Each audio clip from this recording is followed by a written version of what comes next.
오늘 사무엘하 11장 12장의 말씀을 가지고 죄로 시작하고 은혜로 끝나는 인생이란 제목으로 함께 말씀을 나누도록 하겠습니다.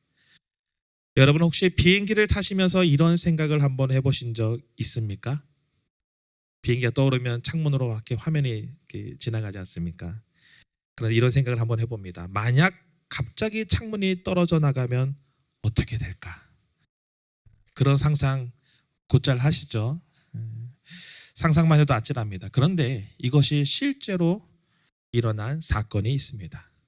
1980년 영국 항공 539편 사고입니다. 이 비행기는 영국 버밍엄을 출발해서 스페인 말라가로 향합니다. 그런데 이륙 후 2분, 고도는 17,300피트, 속도는 시속 630km로 비행하는 그 순간 쾅 하는 괴음과 함께 조종석 앞 유리창이 떨어져 나갑니다. 어떤 일이 벌어졌을까요? 기내 압력 차이로 순식간에 조종석에 앉아있던 기장은 창밖으로 빨려 나갑니다. 다행히 그의 발이 조종간에 걸립니다. 순간적으로 부기장은 창문에 걸려있는 조종 기장의 발을 붙잡고 또 다른 한 손으로는 비행기를 조종하기 시작합니다. 여러분 상상이 잘 안 되시죠? 제가 그래서 사진을 한번 준비해 보았습니다.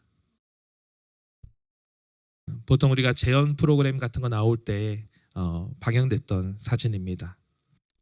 20여 분의 사투 끝에 다행스럽게도 비행기는 부기장과 승무원들의 노력으로 안전하게 착륙할 수 있었고 단 한 명의 사망자도 없었습니다. 네, 화면을 내려주십시오. 다 놀라셔가지고 지금 눈을 못 떼고 계십니다. 사망자가 한 명도 없었어요. 다행히 창문에 걸친 그 기장도 살았습니다. 여러분, 비행기가 추락할 수도 있는 이 위험한 이 사건은 왜 일어난 것일까요? 사고 조사에 따르면 그 이유는 작은 나사 하나 때문이었습니다. 비행기는 출발 하루 전 조종석 앞 유리창을 교체하게 됩니다.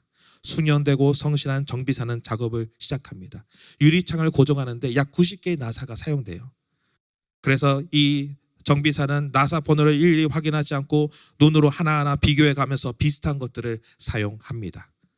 그런데 사고 조사해 보니 90개의 나사 중에 무려 84개의 나사가 0.66mm 작거나 2.5mm 짧은 나사를 사용한 것이 밝혀졌습니다. 이게 눈으로 보기에는 식별하기가 어렵습니다. 그러나 규격에 맞지 않는 이 나사는 높은 고도에서 압력을 견디지 못하고 결국 창문이 떨어져 나가게 된 것입니다. 거대한 비행기를 위험으로 몰아세운 것은 엔진 고장도 테러도 아닙니다. 성실한 정비사가 아무렇지 않게 고른 작은 나사 때문이었습니다. 작은 나사. 성도 여러분, 우리의 삶과 신앙을 위험에 빠뜨리는 것은 큰 고난과 감당할 수 없는 시험이 아닙니다. 오히려 그런 일이 있을 때 우리는 어떻게 더 합니까? 더 기도하고 더 주님께 매어 달리죠. 오히려 작은 선택, 쉽게 내린 결정, 아마 이 정도면 괜찮지라는 우리의 생각 등 이런 작은 나사 하나하나가 우리의 영혼을 흔들 수 있습니다. 우리의 삶을 죄악의 길로 인도할 수 있습니다. 오늘 본문에 등장하는 다윗도 동일합니다. 그의 인생은 거대한 믿음의 비행기와도 같았습니다. 그는 항상 여호와께 물었고 왕권을 쟁취하지도 않고 하나님께 수여받았습니다. 나라의 위험한 순간에 하나님께 물어봄으로 말미암아 나라를 지키기도 했었고 그는 정말 하나님 보시기에 합당한 사람이었습니다. 그러나 그의 인생에 잘못된 작은 나사 하나 때문에 그는 큰 영적 문제에 빠지게 됩니다. 저는 오늘 사무엘하 11장 12장 말씀을 통해서 이 작은 나사의 위험성에 대해서 알기 원합니다. 그리고 우리가 행한 작은 나사들이 어떤 의미를 가지며 그것을 향한 하나님의 마음을 들여다보기 원합니다. 첫 번째입니다. 죄는 작은 틈에서 시작됩니다. 사무엘하 11장은 이렇게 시작합니다. 사무엘하 11장 1절 말씀. 그 해가 돌아와 왕들이 출전할 때가 되매 다윗이 요압과 그에게 있는 그의 부하들과 온 이스라엘 군대를 보내니 그들이 암몬 자손을 멸하고 랍바를 에워쌌고 다윗은 예루살렘에 그대로 있더라. 사무엘하 11장의 이 짧은 한 구절에는 앞으로 전개될 이야기에 대한 단서들이 들어 있습니다. 먼저는 시기입니다. 언제입니까? 그 해가 돌아와 왕들이 출전할 때. 이때는 봄을 의미합니다. 고대 중동 지역에서는 주로 봄에 전쟁을 시작합니다. 어떤 전쟁이 시작되나요? 10장까지 말씀을 살펴보면 암몬과 아람과의 전쟁이 다시 한번 시작이 됩니다. 그동안 다윗은 모든 전쟁에서 그 선두에 서서 전쟁을 지휘했습니다. 그런데 어느 순간 그는 전쟁에 참여하지 않고 자신의 군대를 보내기 시작합니다. 그리고 오늘 본문의 저자는 마치 그런 다윗의 태도를 고발하듯이 치열한 전쟁의 현장에 사람을 보내고 다윗은 예루살렘에 그대로 있다고 기록하고 있습니다. 한쪽에선 전쟁이 치열하게 막 벌어지고 있어요. 대치하고 있어요. 근데 다윗은 어디에 있습니까? 예루살렘 성에 그대로 머물러 있습니다. 그리고 어떤 일이 벌어지나요? 우리가 잘 알고 있듯이 다윗의 일생일대의 죄가 시작됩니다. 우리아의 아내 밧세바를 자신의 권력을 이용해 성적으로 착취하고 그 죄를 숨기기 위해 남편 우리아를 전쟁에서 죽게 합니다. 누가 한 일이에요? 하나님 마음에 합한 다윗이 한 행동입니다. 저는 며칠 전 사무엘서 1장을 설교하면서 다윗의 믿음을 본받기를 전했습니다. 다윗의 하나님을 경외하는 마음, 또 하나님께 묻고 순종하는 태도, 그것을 본받자고 이야기했어요. 그런데 저는 오늘 다윗의 죄를 고발하려고 합니다. 솔직히 1장부터 10장까지 큐티하는 내내 마음이 너무 힘들었습니다. 1장부터 10장까지 다윗은 정말 하나님의 마음에 합한 사람의 모습이었기 때문입니다. 치열한 왕권 다툼에서 다윗은 어떻게 했습니까? 아무것도 하지 않았어요. 오히려 하나님의 때를 기다렸습니다. 유다와 이스라엘 왕이 된 후 첫 번째 전쟁인 블레셋과의 싸움에서 다윗은 하나님께 기도했습니다. 하나님 어떻게 되겠습니까? 그래서 그는 하나님의 명령을 순종함으로 승리를 얻습니다. 또한 빼앗겼던 하나님의 궤를 되찾아왔고 하나님으로부터 놀라운 축복의 약속을 받은 사람이 바로 다윗입니다. 그런 다윗이에요. 그런데 왜 오늘 말씀에서 다윗은 무너질 수밖에 없었을까요? 왜 다윗이 무너졌을까요? 오늘 본문에 등장하는 다윗의 죄는요, 갑자기 시작된 것이 아니었습니다. 죄의 작은 틈에서부터 시작되었습니다. 그가 왕이 되고 권력이 강력해지고 나라가 안정이 되면서 다윗은 조금씩 변하기 시작합니다. 여러분, 다윗이 왕이 되고 나서 첫 번째 행동이 무엇인지 아십니까? 뜻밖입니다. 사무엘하 5장 13절 말씀. 다윗이 헤브론에서 올라온 후에 예루살렘에서 처첩들을 더 두었으므로 아들과 딸들이 또 다윗에게 나니. 뭐 했어요? 후궁을 더 드렸어요. 그게 다윗이 왕이 되고 한 첫 번째 행동입니다.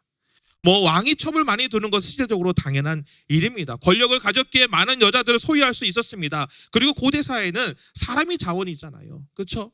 그래서 결혼을 많이 해서 아내를 많이 둬서 자손을 생산하는 것이 고대 사회에서는 모두가 인정하는 일이었습니다. 그런데요, 이런 다윗의 당연한 선택은 하나님께 뜻과는 달랐습니다. 신명기 17장 17절 말씀. 그에게 아내를 많이 두어 그의 마음이 미혹되게 하지 말 것이며. 이 말씀은요, 이스라엘 왕이 세우실 때 왕이 어떻게 해야 된다, 이런 지침들을 이야기하고 있는 말씀입니다. 다윗은 하나님의 명령과 다른 선택을 합니다. 또 다른 죄의 작은 틈입니다. 다윗이 하나님의 궤를 예루살렘으로 가져오는 과정에 한 번의 실패가 있었습니다. 여러분 기억하시죠? 아미나답의 집에서 하나님의 궤를 수레에 싣고 소를 이용하여서 끌게 한 것입니다. 그런데 어떤 일이 벌어졌습니까? 결국 소가 날뛰게 되고 수레를 붙잡고 있던 웃사라는 사람은 하나님의 궤를 붙잡게 되면서 그 자리에서 죽게 됩니다. 그리고 그 후에 다윗은 또 한번 하나님의 방법으로 다시 하나님의 궤를 예루살렘으로 가져올 수 있었습니다. 제가 이 말씀을 전할 때 늘 하나님의 궤의 방법에 대해서 이야기 많이 하지 않습니까? 그런데요, 여기서 중요한 것은 첫 번째 실패가 왜 있었냐는 것입니다. 다윗이 법궤를 가져오는 방법을 몰랐을까요? 근데 왜 다윗은 하필 그 첫 번째 방법에 왜 그런 선택을 했는가입니다. 그의 말씀을 살펴보면요, 다윗이 선택한 첫 번째 방법은요, 사무엘상 5장의 블레셋의 방법이었습니다. 이스라엘 백성의 교회가 빼앗겼어요, 블레셋에게. 그래서 블레셋이 자기의 영토로 가져갑니다. 근데 어떤 일이 벌어지느냐, 자신의 신들이 무너지고 독한 종기의 재앙으로 사람들이 죽습니다. 그러니까 그들이 고민해요. 도대체 이런 일이 왜 일어나는가? 그래서 살펴보니 하나님의 궤가 그 원인이라고 생각이 들었습니다. 그래서 그들이 이 궤를 예루살렘으로 돌려보내기로 결정을 하게 됩니다. 그래서 소가 끄는 수레에 그 궤를 싣고 유다 지파의 지역인 벳세메스로 보내게 된 것입니다. 다윗이 보기에는요, 이 방법은 가장 최근에 성공한 확실한 방법입니다. 하나님의 방법이 있었지만 그렇게 해도 아무 문제가 없었어요. 그래서 다윗은 괜찮은 선택이라고 생각한 것입니다. 그러나 확실하고 괜찮다고 생각한 방법은 무엇과 달랐습니까? 하나님의 방법과 달랐습니다. 그리고 이런 다윗의 작은 선택들은 치열한 전쟁 가운데 자신의 군대를 보내놓고 자신은 예루살렘에 그대로 머물게 만들어 버립니다. 이제 자윗 정도의 권력과 힘이라면 더 이상 전쟁에 나가지 않아도 괜찮을 것입니다. 계속되는 승리로 더 이상 하나님께 묻지 않아도 괜찮을 것입니다. 하지만 이런 죄의 작은 틈들은 결국 다윗을 죄의 구렁텅이로 빠뜨려 버립니다. 사랑하는 성도 여러분, 작은 죄를 우습게 보지 마십시오. 시대적으로 당연한 모습이며 모든 사람이 하는 행동이고 이 정도는 괜찮다고 생각되는 선택일지라도 만약 그것이 하나님의 뜻과 조금이라도 어긋남이 있다면 포기하기를 간절히 부탁드립니다. 세상의 가치, 세상의 방법, 세상의 판단이 효과적으로 보입니다. 옳게 보입니다. 그러나 그것이 만약 하나님의 뜻과 달라 보인다면 그 길을 선택하지 않기를 간절히 부탁드립니다. 지금 당장은요, 아무 문제 없어요. 그러나 이런 죄의 습관들이 쌓이고 쌓여 서서히 당신의 마음을 병들게 하고 더 큰 죄의 길로 이끌어 갈 것입니다. 지금 당장 멈추십시오. 그 자리에서 돌아서십시오. 내가 붙들고 있는 그 작은 죄가 있다면 오늘 이 말씀을 듣고 포기하기를 주의 이름으로 간절히 축복합니다. 오늘 다윗의 죄악은요, 하루 아침에 시작된 것이 아닙니다. 오랜 시간 하나님 동행하면서도 순간순간 그가 하나님과 상관없이 했던 선택과 행동들이 쌓이고 쌓여서 서서히 그의 마음을 병들게 한 것입니다. 사랑하는 성도 여러분, 작은 죄의 습관을 조심합시다. 이 정도는 괜찮아, 별것 아니야, 그럴 수 있지, 만약 이런 생각을 하고 있다면 죄의 무서움을 전혀 모르는 것입니다. 두 번째입니다. 죄의 본질은 여호와를 업심여김입니다. 오늘 본문의 다윗은 어떤 죄를 짓고 있는 것일까요?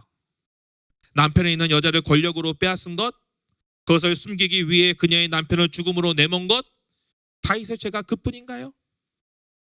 사무엘하 12장에 하나님께서는 나단 선지자를 다윗에게 보내 재판장의 자리에 앉게 합니다. 가난한 사람과 부한 사람의 이야기를 통해서 가난한 사람의 유일한 양을 빼앗아 자신의 손님을 대접한 부자를 심판하게 합니다. 이 이야기를 듣자마자 다윗은 극도로 분노하며 하나님의 법에 따라 심판합니다. 사무엘하 12장 5절부터 6절. 다윗이 그 사람으로 말미암아 노하여 나단에게 이르되 여호와의 살아계심을 두고 맹세하는 이 일을 행한 그 사람은 마땅히 죽을지라. 그가 불쌍히 여기지 아니하고 그런 일을 행하였으니 그 양 새끼를 네 배나 갚아 주어야 하리라 한지라. 다윗이 어떻게 판결했습니까? 마땅히 죽을지라, 네 배나 갚아야 할지라. 지금 누구 얘기를 하고 있는 겁니까? 자기 얘기를 하고 있는 거예요. 자기 얘기를. 그리고 나단 선지자는 다윗의 말이 끝나자마자 그를 향해 이렇게 외칩니다. 사무엘하 12장 7절 말씀 다 같이 한번 읽어볼까요? 시작. 당신이 그 사람이라. 여러분, 나단이 그렇게 읽었겠습니까? 한번 나단의 마음으로 한번 읽어보면 좋을 것 같습니다. 시작. 당신이 그 사람이라. 당신이 그 사람입니다. 겉과 속이 다른 다윗의 모습, 앞과 뒤가 다른 다윗의 모습, 보일 때와 보이지 않을 때 다른 다윗의 모습. 하나님은 이런 다윗의 모습에 대해 이렇게 정의합니다. 사무엘하 12장 9절, 사무엘하 12장 10절. 여호와의 말씀을 업신 여기고 내가 나를 업신 여기고. 성도 여러분, 다윗의 지은 죄의 본질이 무엇입니까? 여자입니까? 성적 타락입니까? 살인입니까? 이 모든 것이 어디서부터 시작이 됐습니까? 다윗의 마음 밑바닥에 깔린 진짜 죄는 무엇입니까? 그것은 바로 하나님을 업신여기는 태도입니다. 업신여기다. 이 말의 뜻은 하나님과 그의 말씀을 멸시하고 경멸했다는 것입니다. 성도 여러분, 다윗 어떤 사람입니까? 하나님을 경외하던 사람입니다. 하나님께 늘 묻고 순종하던 사람입니다. 그런데 오늘 말씀에 다윗의 모습에 180도 다른 사람이 된 이유는 어디에 있겠습니까? 저자는 다윗의 행동을 바라보는 하나님의 시선을 이렇게 기록합니다. 사무엘하 11장 27절 말씀. 그 장례를 마침에 다윗이 사람을 보내 그를 왕궁으로 데려오니 그가 그의 아내가 되어 그에게 아들을 낳으니라. 다윗이 행한 그 일이 여호와 보시기에 악하였더라. 우리아가 죽고 나서 다윗이 어떻게 했습니까? 장례가 마치자마자 그의 아내를 자신에게 데려와서 자기의 아내로 삼고 자녀를 낳습니다. 그런데 이것을 누가 악하게 봤습니까? 여호와 보시기에 악하였더라. 근데 여러분, 말씀을 읽어보면 놀라운 사실 하나를 발견하게 됩니다. 다윗은 자신의 행동을 똑같은 말로 다르게 표현합니다. 사무엘하 12장 25절 말씀. 다윗이 전령에게 이르되 너는 요압에게 이같이 말하기를 이 일로 걱정하지 말라. 어떤 장면입니까? 우리아를 전쟁터에 앞세워서 죽게 한 그 장면입니다. 전령이 와서 그 보고를 하는 거예요. 그래서 그 전령에게 지금 얘기하고 있는 겁니다. 그런데 뭐라고 얘기하고 있느냐? 걱정하지 말라. 이 원어는 아까 읽었던 여호와 보시기에 악하였다고 똑같은 글자예요. 그런데 부정의 의미입니다. 어떻게 이해하고 있느냐? 내 눈에 악하게 보지 말라.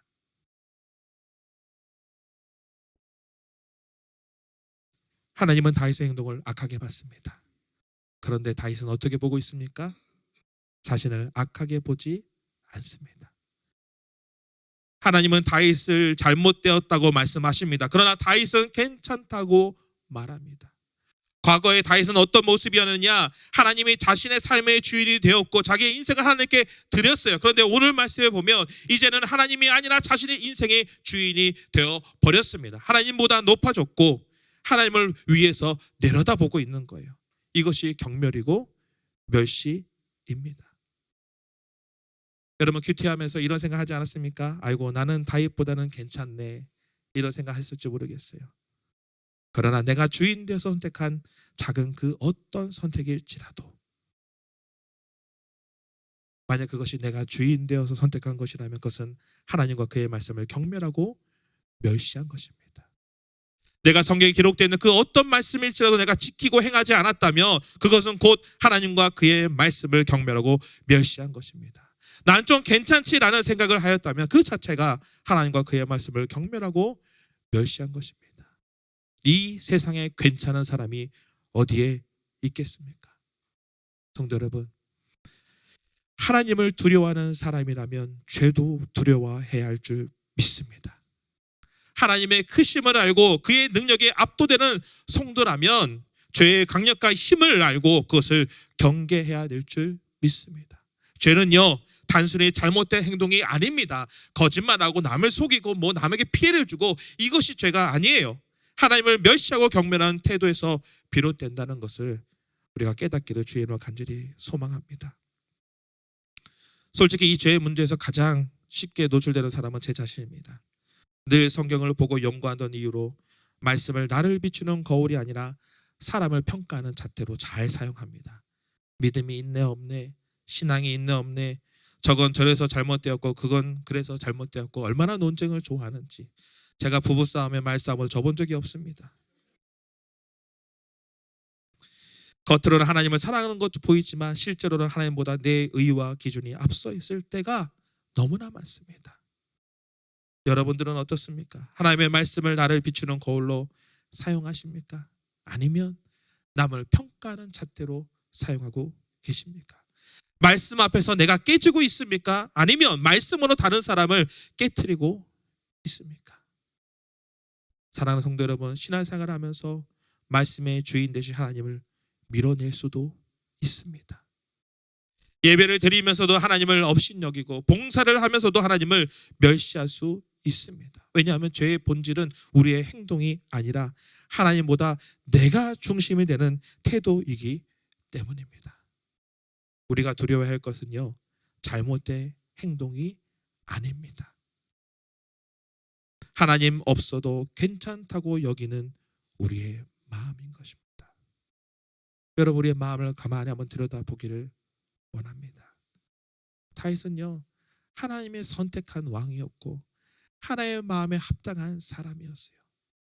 여전히 그는 믿음의 사람이었습니다. 그런데 시간이 흐르고 지나가면서 그의 모습이 조금씩 변해가면서 그 마음의 중심에 있던 하나님은 사라지고 자신이 그 마음의 중심을 차지하게 된 것이 오늘 그 다윗의 죄의 핵심입니다. 저는 오늘 말씀을 준비하면서 죄의 특징과 그 본질을 드러내기 원했습니다. 그런데 문제가 있습니다. 다윗의 죄를 추적하고 그것을 드러내면 드러낼수록 마음이 위축됩니다. 저 역시 죄의 문제에 자유롭지 않기 때문입니다. 다윗이 이 지경이라면 저는 오죽하겠습니까? 그런데 말씀을 연구하면서 하나님의 큰 위로를 발견합니다. 세 번째입니다. 다 같이 한번 읽어볼까요? 시작. 죄의 강력함에도 은혜는 멈추지 않습니다. 사무엘하 11장에 다윗이 반복적으로 하는 행동이 있습니다. 다윗의 그 죄를 드러내는 강력한 단어가 있어요. 그것은 바로 보내는 것입니다. 보내는 것. 1절에서 다윗은 전쟁에 자신의 군대를 보냅니다. 4절에서는 목욕하는 여인을 보고 누구인지 알기 위해서 사람을 보내고 또 그 여인을 데려오기 위해서 전령을 보냅니다. 6절에서는 그녀가 임신했다는 사실을 듣자마자 그것을 숨기기 위해서 그의 남편인 우리아를 자기에 데려오고 또한 그것을 숨기기 위해서 그의 집으로 그를 돌려보냅니다. 14절에서는 그럼에도 불구하고 말을 듣지 않는 우리아를 전쟁에서 죽이라는 편지를 그의 손에 들려서 전쟁터로 보내버립니다. 얼마나 이 다윗의 죄가 악한지.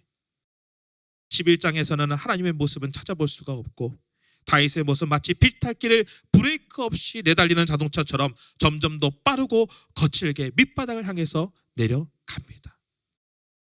그런데 12장에서부터 하나님의 개입이 시작됩니다. 죄의 길에서 끊임없이 사람을 보내던 다윗의 악한 행동이 멈추고 하나님이 이야기의 주인공이 되십니다. 사무엘하 12장 1절 다 같이 한번 읽어볼까요? 시작. 여호와께서 나단을 다윗에게 보내시니. 이제 누가 보내요? 하나님께서 다윗에게 나단을 보내십니다.